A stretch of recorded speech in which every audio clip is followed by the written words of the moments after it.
Hello everyone, my name is Caitlin and welcome back to my channel. So for those of you who might not know this already, I am a very big fan of international content. No matter what it may be, I'm just very curious to learn more about the different types of media that people consume worldwide. And something I've learned about international kids content specifically is that they just love a good Hannah Montana plotline. So like a secret identity usually involving the arts in some way, shape or form, a wig and a big reveal, they just love it, especially Latin American Disney Channel series. And so I thought it'd be fun to go over each one, talk about how well they were handled in comparison to one another and in comparison to Hannah Montana, obviously, and then give each one a rating out of 10. I just thought that this would be fun for those who have watched these shows and have seen this plotline be repeated time and time again, and for those who are not familiar with this whatsoever to be able to learn about how Hannah Montana has been able to cross borders and still stay relevant in a way to this day. And so yes, I'm excited. We have 5 characters we're going to be going over today in order as to like when they premiered in the series.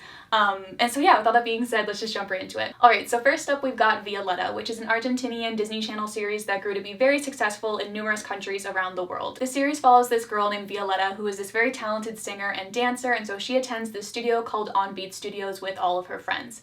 And in the 3rd season of the series, she creates this persona called Roxy, and then also her friend kind of gets wrapped up into it as well, and so there's also Fausta, but like Roxy is the main Hannah Montana persona here. So these characters lasted throughout the first half of the last season. Now these seasons are very long, and so it was about 40 episodes that we got to see Roxy and Fausta. So the main purpose of these characters were so that Violetta could spy on her ex-boyfriend Leon, as she was still in love with him and didn't like him hanging around with this other girl, and so she's like, I'm just gonna create this character and he won't even know it's me, which, like, to be fair, he didn't, so she got that right. And then obviously things ended up spinning out of control, and then they end up performing at the studio as well. And so I figured we'd start off with their disguises, because I feel like any good Hannah Montana persona has got to have a good wardrobe. And so starting with Roxy, she would obviously wear the very bright red wig, and then she would also always have glasses on, and her clothing was kind of more wacky than what Violetta would wear normally, and it was always a lot more colorful. And so Fausta was kind of the same. She had this whitish kind of blonde wig with the fringe and then the purple and pink highlights, and then she would also always wear like kind of more colorful wacky clothes when she was Fausta. And I personally feel like their outfits did a really great job of kind of highlighting the more wacky personalities that these characters had, but did not do a good job whatsoever at hiding their identities. And I feel like it's different from Hannah Montana in this case, just in the fact that Hannah isn't going and interacting on a daily basis with all the people who also know her as Miley. Like when she puts on a wig and goes and performs, there's much more of a disconnect to her life as Miley. Whereas like Violetta and Fran are putting on wigs to go and hang out with her ex-boyfriend and all of his friends. And I'm just like, I can only suspend my belief to a certain extent. But moving on, we also got lots of fun reveals throughout the story arc. I feel like at one point basically everybody knew except Leon. Like their best friend Cammy found out, the mean girl Ludmilla found out, as well as her boyfriend Fede. Violetta's aunt knew, Diego, Fran's boyfriend, knew like right away, which was just one of my favorite things. Basically they just did not skimp out on the character reveals. Hey. Increíble este lugar. Por fin lo conozco. ¿Cómo estás? ¿Y tú? Hace un montón que no nos vemos. Un montón. Bueno, ¿quién son ellas dos? ¿Me las presentas? Sí, mira. Ella es Roxy, Diego. Hola, ¿qué tal? El pelo. Sí. ¿Cómo? ¿Qué onda? Y ella es Flora Fausta Fiesta. Francesca. ¿Qué? And so if you're gonna have a Hannah persona, you gotta have a song. And so for Violetta, it was Underneath It All. There was also another song that they performed with Cammy called A Mi Lado, but like Underneath It All was more of like the Roxy song. It spoke directly about what was going on in the whole secret identity thing. And in my personal opinion, I feel like this song is one of the best songs in the series overall, and it honestly really helped Roxy not be rated a 0 out of 10 for me when I was making this video, just because I love this song so much. But to be honest, I just didn't really like the Roxy plotline that much. I felt like the purpose was really dumb. It made Leon not look great either. And then it just ended up backfiring on Violetta when he ends up falling more for Roxy than her and even chooses Roxy over her. And then don't even get me started on the whole, like, he could tell it was her by her kiss. Like, that was just so dumb. Tenemos que aceptar lo que sentimos. Por eso viniste.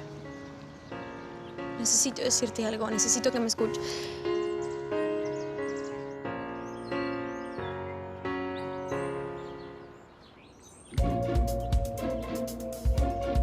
Violeta.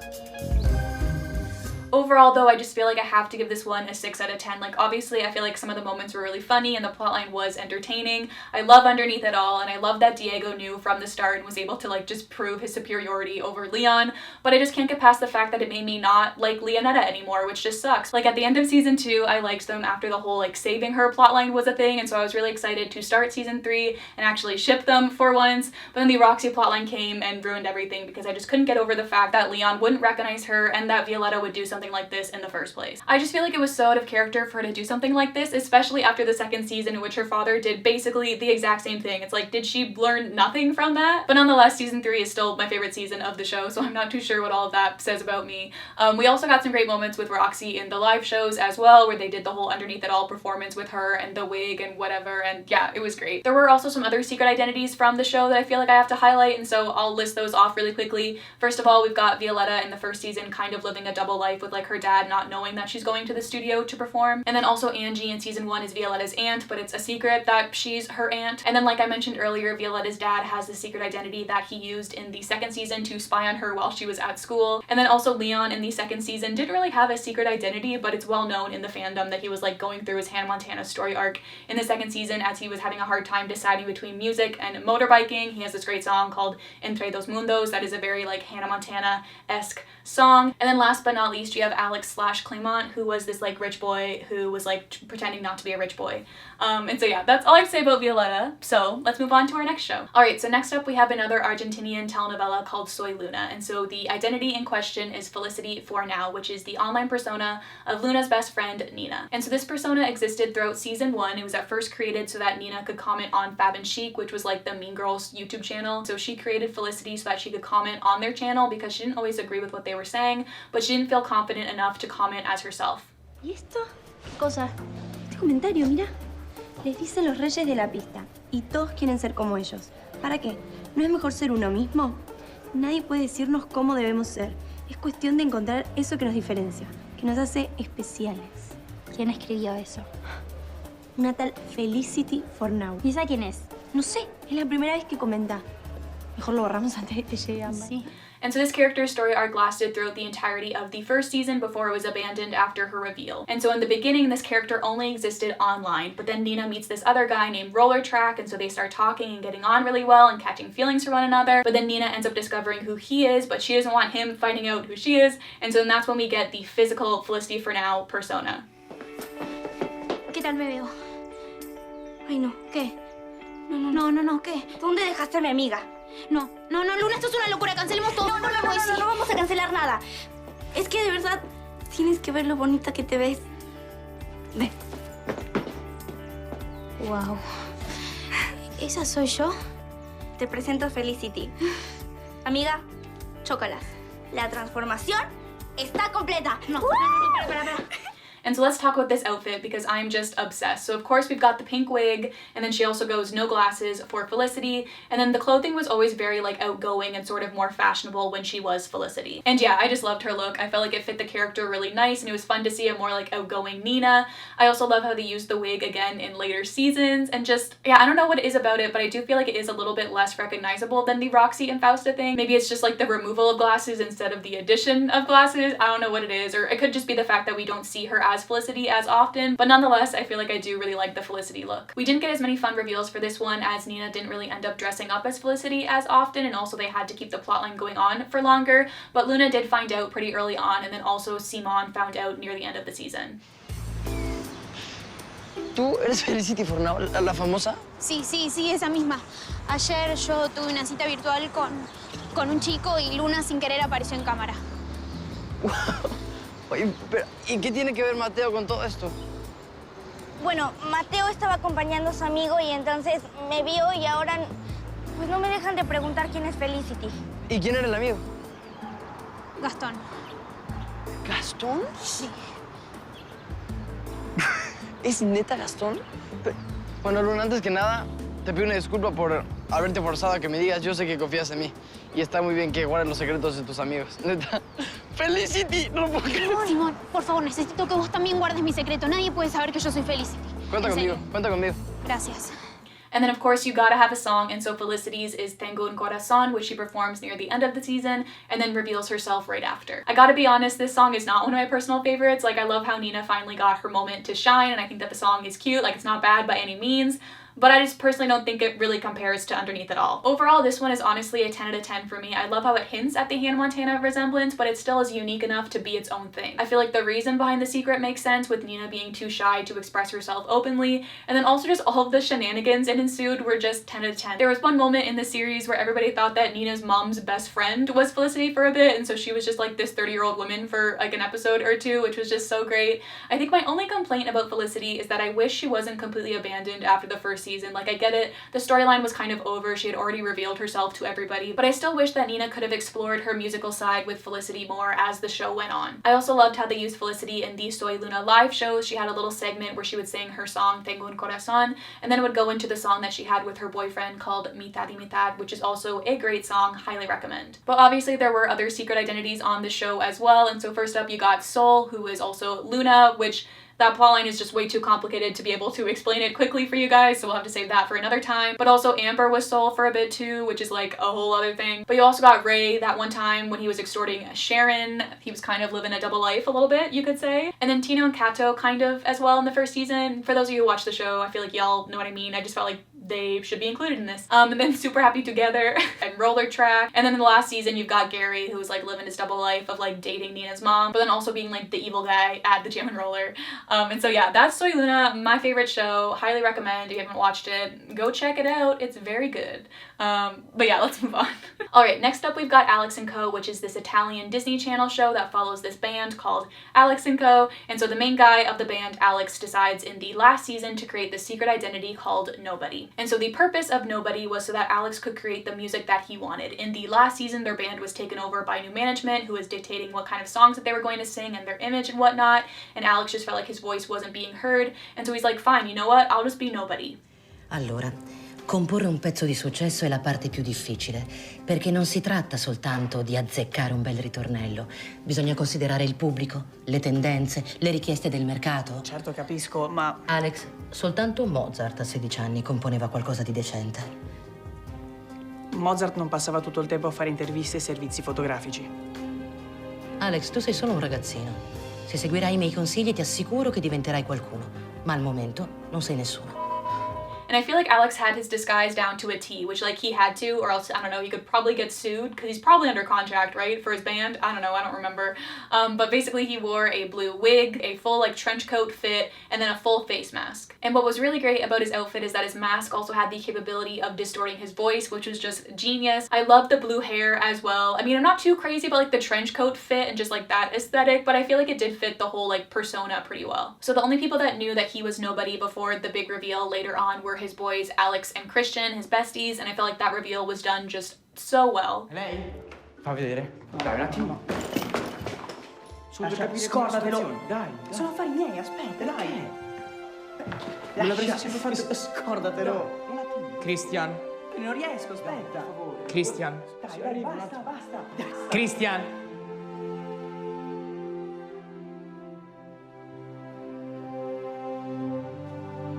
Ma allora è questo quello che ci dovevi dire? Sì. Sei nobody. Sei tu. And so his song as Nobody was called I Am Nobody, very straightforward, and honestly, I love this song. It's one of my favorites from the series.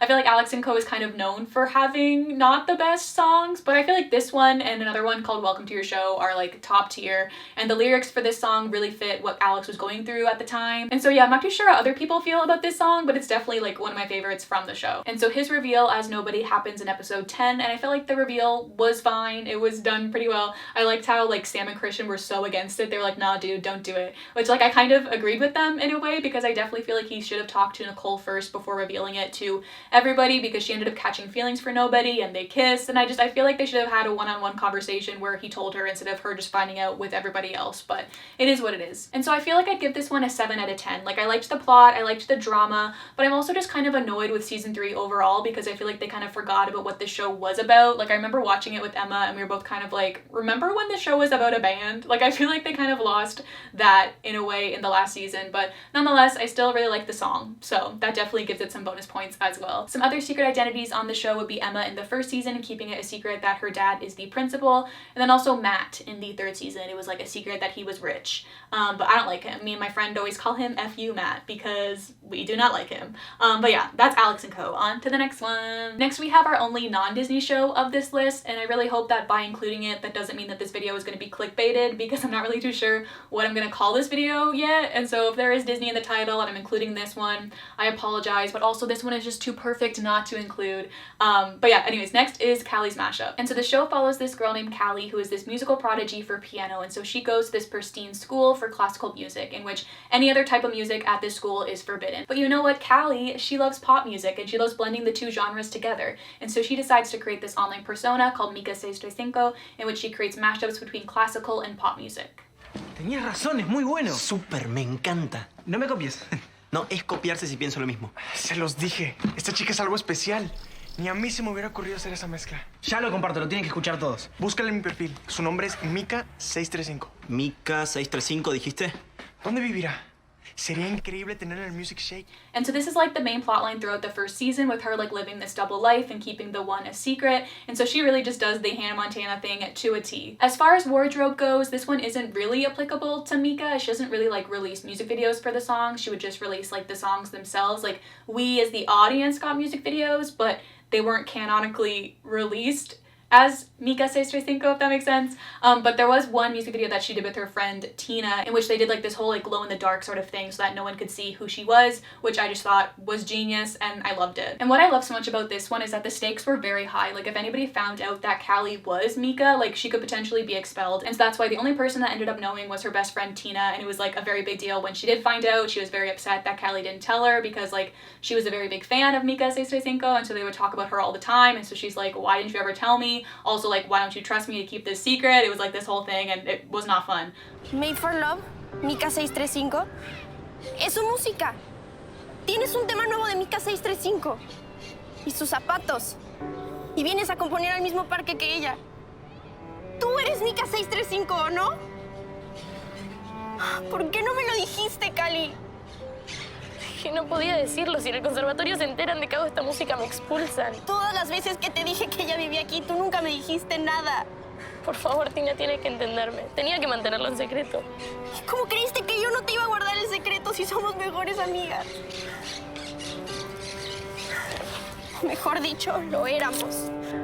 But they ended up making up, obviously, and then it was happy sailing from there. So unlike some of the other personas on this list, Mika has many songs. Like, almost all the songs from the first season are Mika635 songs, but I feel like the main ones that kind of relate directly to her whole double life thing would be the theme song, Key of Life, which is all about like her making the music that she wants to make, Worlds Collide, which is her being conflicted between the two music styles, and then Secret, which is all about her and her bestie and how her bestie is going to keep her secret a secret. And so just like with what happened with Tina, it's also a very big deal when her crush / boyfriend Dante finds out, because he was also a very big fan of Mika, and him and Kally were friends before they started dating, and so he starts feeling a bit betrayed that she didn't trust him, and she's like, I'm sorry and whatever. Obviously they end up working it out, and then it ends perfectly with him helping her reveal to everybody that she is Mika635, which she ends up doing during her final performance and exam for school. She's like, you know what, I'm gonna sing Key of Life, and it's just a great moment. I couldn't ask for a better reveal, to be honest.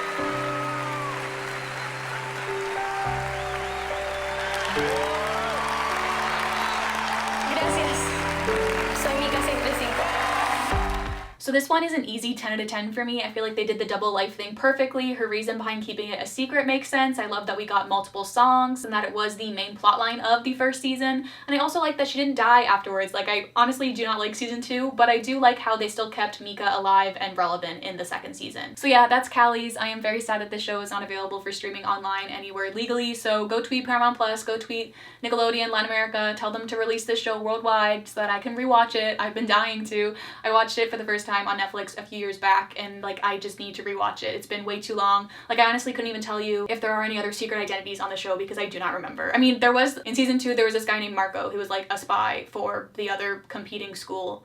Other than that, I got nothing. And so that's all I have to say about Kally's mashup. I love and miss the show very dearly. And so yes, let's move on to the last show we're going to be talking about today, which is Bia. So if you're not familiar with this show, it is another Disney Channel telenovela from Argentina, but this time it is about content creators. And so we've got two main like YouTuber companies, Likes and Fundum, and the personas in question are Giovanni and Giovanna. So these identities first appear in season 2 when Guillermo, who is like the main guy from Likes' right-hand man, wants to compete in this contest that Daisy, who is from Fundum, is hosting. But he can't do that because he's with Likes. And so he's like, you know what? I'll just create this persona, Giovanni, and that way my boss won't know that I'm competing in this contest with our competition, Fundum, and they won't know that I'm from Likes either. It's a win-win. And so when Kiara, this girl from Fundum, who is like the main character's bestie, sees this video of Giovanni, she immediately falls in love. And so she's like, you know what? I'm gonna make a secret admirer video for him, create my own persona called Giovanna, and then we'll fall in love. Eso es... ¡Wow! Sí, lo que no entiendo es por qué se tapa la cara. No, no sé, pero me encanta. Sí, aparte el nombre, ¿no? Giovanni. Qué hermoso, hermoso. El nombre, digo. Claro. Sí. ¿Solo el nombre? No, también cómo baila. Ese ritmo, esa pasión. Ay, es maravilloso. And so this plotline happened throughout the first half of the second season. It was done around episode 30, and I just loved it. And so let's talk about their fits. So for Giovanni, he uses like a very like geometric sort of aesthetic. He has a full black outfit with a hood and a mask. He's like, nobody's finding out who I am. And then Giovanna obviously took inspiration from him, and so she's also got some geometric tones in there as well, but then she's got the splash of color with the pink, and so she would usually be seen with a full pink or full purple wig, and then she also had a face mask as well. And I personally love these fits. I feel like they hid their identities really well, and they really fit in with their whole aesthetic that they were going for with their dancing videos. And in terms of like who knew about these identities, I feel like on Kiara's end, everybody knew, like it was not a secret. Like Bia knew, Celeste knew, Daisy knew. And then for Guillermo, I feel like it was definitely more of a secret. Obviously his boss does find out, and then that ends up being a whole thing, and he takes advantage of that situation and whatnot. And I also feel like Carmine found out earlier, but she was good and kept it a secret because she's the best and we stan. O sea, no lo puedo creer. ¿Tú eres Giovanni? Bueno, eso tiene una razón y una explicación. Sí, pero a ver, ¿cuál razón? O sea, esta máscara que es de Giovanni estaba en tu mochila. Ay, sí, lo admito. Yo soy Giovanni. De verdad que no me esperaba esto, Guillermo. Obviamente Marcos no tiene ni idea, ¿verdad? Y no se puede enterar. Si descubre que participo en el concurso de Daisy Answer, sería mi fin. Pero es que no entiendo algo. ¿Por qué si tú odias tanto a los del fandom, te inscribiste en su concurso? No me gustan los Be Useless, pero me gusta bailar. Y era la oportunidad perfecta para demostrar mi talento en redes. Y por eso creé un personaje que nadie descubriría y jamás pensé que iba a llegar tan lejos.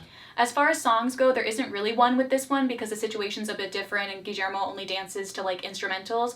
I guess you could kind of relate Kiara's to Lo que me hace bien because she dances to the instrumental of that song in her video, but like it's just not really the same thing because they're dancers and not singers. So let's talk about the reveals. So obviously Guillermo's boss did end up finding out, and he kind of used that to his advantage, and it just was not a good time. But then later on it did get revealed that he was the true Giovanni after it got leaked to a drama channel, which like it kind of sucks that that's how it was revealed, but then it's also like it makes sense. Like this is a show about YouTubers and I could honestly see that happening in real life, so I'm okay with it. Sé lo que hiciste recibió en exclusiva este material inédito de una fuente anónima.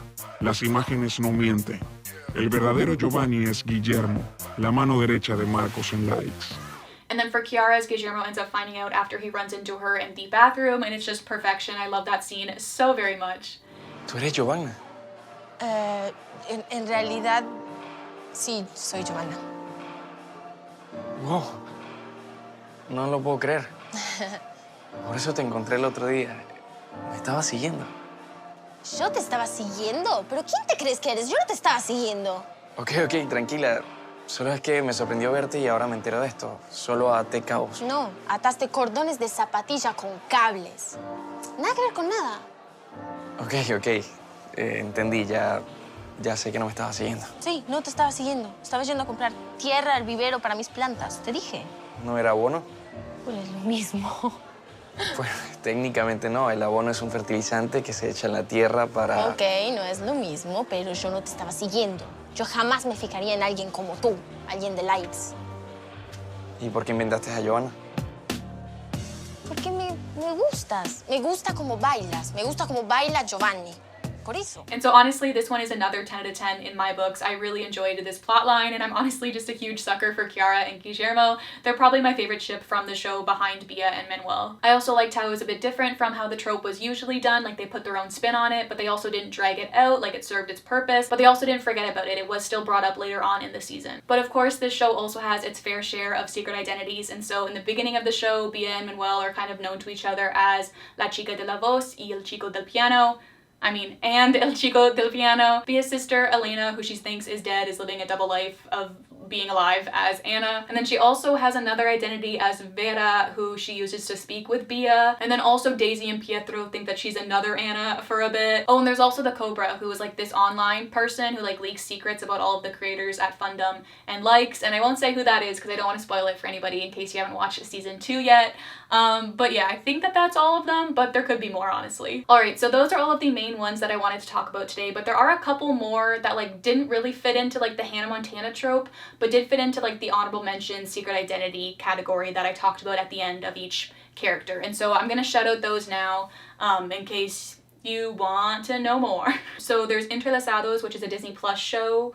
She's like a time traveler, and so she kind of has two identities with like her being in the past and in the present. And then it's like also for including time travel, then Find Me in Paris with Lena and her keeping it a secret that she's like from the 1900s. And there's this Disney XD show called Once, in which in season 2 this girl Celeste is the school's mascot, and that's like kind of a secret for a bit. In this Brazilian Disney Channel show called Juacas, the main guy Rafa is kind of living a double life in the first season, in which his dad thinks that he's at this like prestigious boarding school when he's really just at the beach competing in the surfing competition. And then there's Penny on Mars, which is a Disney Channel Italy show, but they speak English, it's a whole thing. And this secret isn't really Penny's per se, but like her mom is a famous pop star and she can't tell anybody that she is Bakia's daughter, and they do the whole like typical like reveal thing in the end of the first season, and so I feel like it kind of fits but kind of not, and so that's why I just gave it a shout out here. And I think that that's all the ones I wanted to talk about. Oh, also Miraculous, because like that's kind of, you know, secret identity, double life sort of thing, but it's more of like superhero than like performing arts.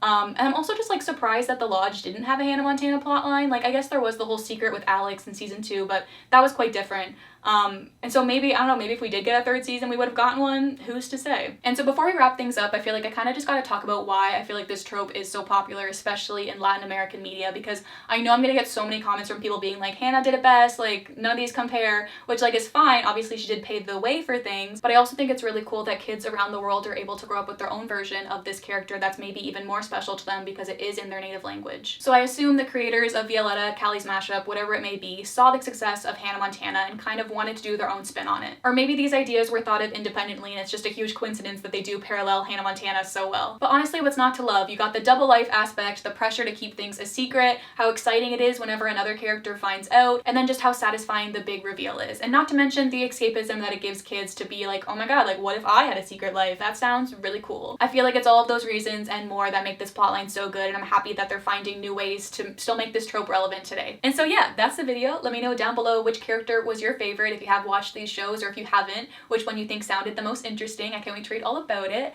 I think my personal favorite would probably be Mika 635 from Kally's Mashup, but Felicity for now is a very close second. But yeah, also let me know if there are any other international shows that I'm not familiar with that may have done this trope as well and how good it was handled in those situations. I can't wait to read all about it. Anyways, Cater Tots, that is all I have to say for today. Hope you'll have a wonderful day and I'll talk to you very, very soon.